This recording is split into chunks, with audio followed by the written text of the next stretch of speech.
घर पर पढ़ाई करें या लाइब्रेरी में?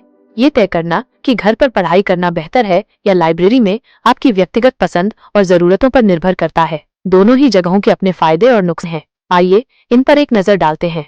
घर पर पढ़ाई करने के फायदे और नुकसान। फायदे: आराम और सुविधा। आप अपने आरामदायक माहौल में पढ़ाई कर सकते हैं, अपने हिसाब से कपड़े पहन सकते हैं और जब चाहें ब्रेक ले सकते हैं। सामान तक आसान पहुंच। आपकी किताबें, नोट्स और अन्य जरूरत का सामान हमेशा आपके पास होता है। कोई प्रतिबंध नहीं। लाइब्रेरी के खुलने बंद होने का समय या शोर का कोई प्रतिबंध नहीं होता। आप देर रात तक या सुबह जल्दी भी पढ़ सकते हैं। पैसे की बचत। लाइब्रेरी जाने आने का किराया या कैफे में कुछ खरीदने का खर्च बचता है। पूरी गोपनीयता। आप बिना किसी बाहरी हस्तक्षेप के ध्यान केंद्रित कर सकते हैं।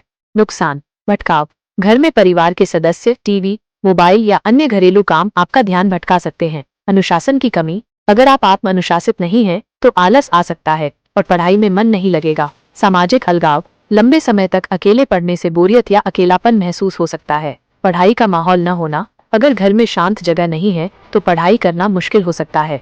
लाइब्रेरी में पढ़ाई करने के फायदे और नुकसान। फायदे: शांत और पढ़ाई का माहौल। लाइब्रेरी में आमतौर पर शांत और पढ़ाई के लिए अनुकूल माहौल होता है, जो एकाग्रता बढ़ाने में मदद करता है। कम भटकाव। घर के मुकाबले लाइब्रेरी में भटकाव कम होता है, क्योंकि वहाँ लोग पढ़ाई करने ही आते हैं। प्रेरणा। दूसरों को पढ़ते देखकर आपको भी पढ़ाई करने की प्रेरणा मिलती है। अध्ययन सामग्री की उपलब्धता। कई लाइब्रेरी में किताबें, पत्रिकाएं और अन्य अध्ययन सामग्री आसानी से उपलब्ध होती हैं। सामाजिक संपर्क। यदि आवश्यक हो, आप सहपाठियों के साथ चर्चा कर सकते हैं। यदि लाइब्रेरी के नियमों के अनुसार अनुमति हो या किसी समस्या पर चर्चा कर सकते हैं। नियमितता। लाइब्रेरी जाने से आपके पढ़ाई के समय में एक नियमितता आती है। नुकसान: आने जाने का समय और खर्च। लाइब्रेरी तक जाने और आने में समय और पैसा लगता है। प्रतिबंध। लाइब्रेरी के खुलने बंद होने का समय, शोर न करने के नियम और खाने पीने पर प्रतिबंध होते हैं। कम गोपनीयता। आप पूरी तरह से अकेले नहीं होते। कभी कभी आसपास के लोगों से थोड़ी परेशानी हो सकती है। जगह की कमी। व्यस्त समय में लाइब्रेरी में बैठने की जगह ढूंढना मुश्किल हो सकता है। तो क्या चुनें?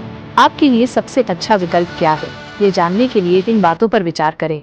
आपकी एकाग्रता का स्तर। यदि आप आसानी से विचलित हो जाते हैं तो लाइब्रेरी बेहतर विकल्प हो सकती है। यदि आप घर पर भी ध्यान केंद्रित कर सकते हैं तो घर पर पढ़ाई करना सुविधाजनक होगा। आपके घर का माहौल।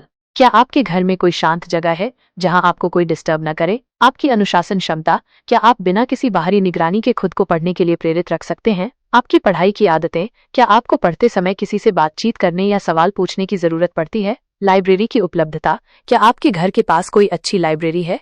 कई लोग दोनों का मिश्रण भी अपनाते हैं। उदाहरण के लिए, आप मुश्किल विषयों या जब आपको गहन एकाग्रता की आवश्यकता हो तब लाइब्रेरी जा सकते हैं, और हल्के विषयों या रिवीजन के लिए घर पर पढ़ाई कर सकते हैं। सबसे अच्छा तरीका ये है कि आप कुछ दिनों के लिए दोनों जगहों पर पढ़ाई करके देखें और फिर तय करें कि आपके लिए सबसे प्रभावी और आरामदायक जगह कौन सी है। क्या आप अपनी पढ़ाई की आदतों के बारे में थोड़ा और बता सकते हैं ताकि मैं आपको और